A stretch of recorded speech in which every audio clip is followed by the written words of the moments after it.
Regardez-moi ce magnifique terroir de Chouilly. Madame, monsieur, bonjour. Bienvenue pour une nouvelle édition des Chroniques Vigneronnes. Nous sommes donc à Chouilly, à quelques kilomètres d'Épernay, et je vous emmène à la rencontre de Vincent et d'Antoine Genet, Champagne Michel Genet, à Chouilly.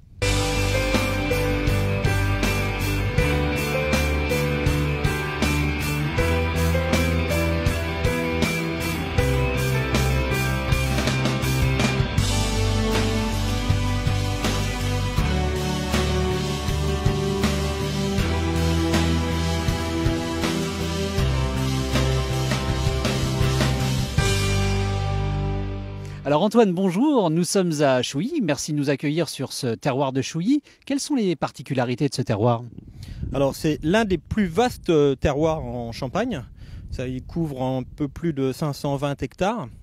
Et notre particularité, c'est avec cette largeur, c'est d'aller du Mont Bernon à la sortie d'Épernay jusqu'au Montaigu, avec différents coteaux qui vont pouvoir apporter beaucoup de richesse au terroir de Chouilly. Alors sur ce terroir, vous y cultivez, on va utiliser cette expression, vos vignes. Quelles sont les spécificités du travail que vous faites? Parce que j'ai vu que vous étiez des manufactureurs. Donc est-ce que tu peux... Manufacteur, pardon. Alors est-ce que tu peux me décrire ce qu'est un manufacteur? Alors on a insisté sur le côté manufacteur parce que depuis maintenant 25 ans, depuis qu'on travaille tous les deux avec Vincent sur l'exploitation, on a repris en quelque sorte un petit peu... beaucoup plus de travail manuel. La génération de nos parents avait été vers un progrès technique qui permettait de avoir moins ce côté manuel. Et nous, depuis plusieurs années maintenant, on insiste sur ce côté manuel. On a arrêté un petit peu de mécanisation dans les vignes pour revenir vraiment à des basiques. Le palissage à la main, on embauche du personnel, beaucoup de choses sont faites à la main. C'est donc ce retour au traditionnel finalement qui fait la valeur ajoutée aujourd'hui du Champagne Michel Genet? La valeur ajoutée, je pense qu'elle vient surtout, et on insiste beaucoup là-dessus, sur la richesse du terroir de Chouilly, justement. Nous, ce qui nous intéresse, c'est d'exprimer ce terroir.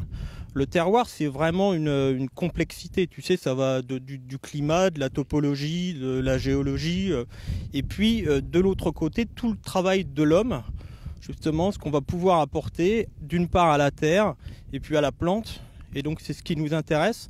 Nous on a la chance, c'est d'avoir sur tout ce vaste terroir un peu plus de 30 parcelles.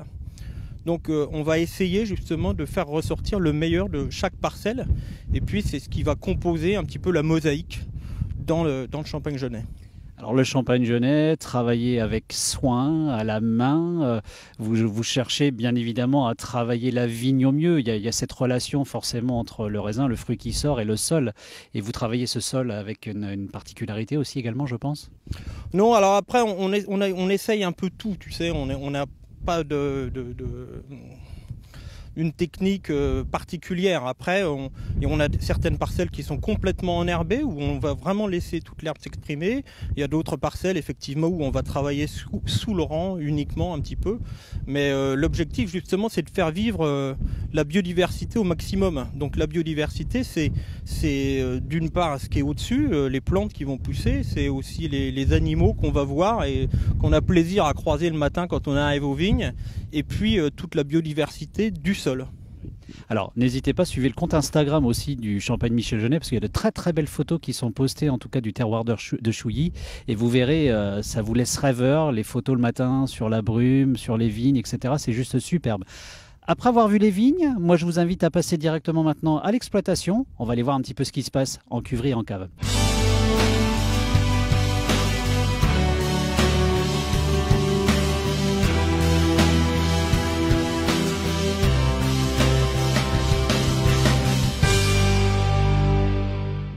Christophe, on était tout à l'heure sur le vignoble de Chouilly. Je te présentais la mosaïque de nos parcelles sur ce vaste terroir. On a voulu aller au bout de la démarche avec Vincent en complétant notre cuverie par cette nouvelle cuverie et ce chai pour aller au bout de la démarche et avoir vraiment du parcellaire. Alors on le voit, c'est une très belle mosaïque entre le bois, l'inox, c'est absolument superbe, c'est un lieu superbe. On va accueillir Vincent qui lui va nous parler des vins cette fois-ci. Vincent, moi je suis ravi de t'avoir dans ces chroniques vigneronnes. Avec ton frère Antoine, vous avez fait un travail absolument fantastique, en tout cas dans cette cuverie. Est-ce que tu peux nous parler un peu plus précisément des vins cette fois-ci? Oui, bien sûr. Alors Antoine s'occupe, c'est vrai, plus de la partie des vignobles et moi plus de la partie vinification. Et en fait, il m'amène de très très beaux raisins. Donc c'est ça qui c'est très important parce que faire du champagne, c'est simplement, enfin simplement, je vais dire, appliquer une recette de cuisine un peu, c'est vinifier. Simplement, c'est comme dans la cuisine, les chefs, si on leur donne des mauvais produits, c'est pas possible de cuisiner du gastronomique. Et nous, ce qu'on cherche, c'est vraiment le côté gastronomique de nos vins. On cherche vraiment à avoir ces arômes de terroir, ces arômes, cette matière, ce goût du vin et vraiment cette matière, pas des vins fluets. Donc on va pour ça justement vinifier parcelle par parcelle. Oui, vous faites un travail très très important sur le parcellaire, même s'il n'y a pas, je crois, de cuvée avec un nom de parcelle bien spécifique, mais vous travaillez, enfin vous avez une manière de travailler qui est très très parcellaire, je crois, hein. Oui, oui, alors c'est vrai qu'on s'est bien équipé aussi. Bon, alors à la fois, on voit bien avec toutes ces petites cuves qui sont déjà thermorégulées, mais aussi ces dernières années, on a fait de gros investissements concernant le pressoir, la cuverie de débourbage, puisque les belons sont thermorégulés. Et là, on est allé au-delà du cahier des charges du CVC. Et ce sont de gros investissements qui ont été faits et qui nous permettent justement de vinifier séparément. Donc, là, on a terminé les fermentations alcooliques, on a terminé les fermentations malolactiques. On va ensuite laisser le vin. En fait, nous, notre philosophie, c'est de laisser le temps au vin.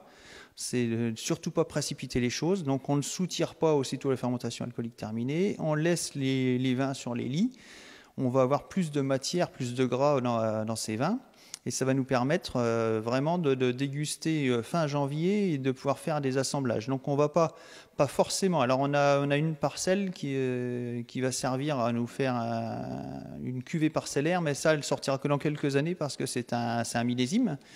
Donc quand on démarre à faire un millésime et comme on a 6 ans de stock, eh bien, il faut attendre. C'est un peu c'est assez frustrant en fait notre travail de vigneron, c'est qu'à chaque fois qu'on fait un essai ou à chaque fois qu'on met quelque chose en place, il faut attendre des années et des années avant de pouvoir goûter enfin le produit final.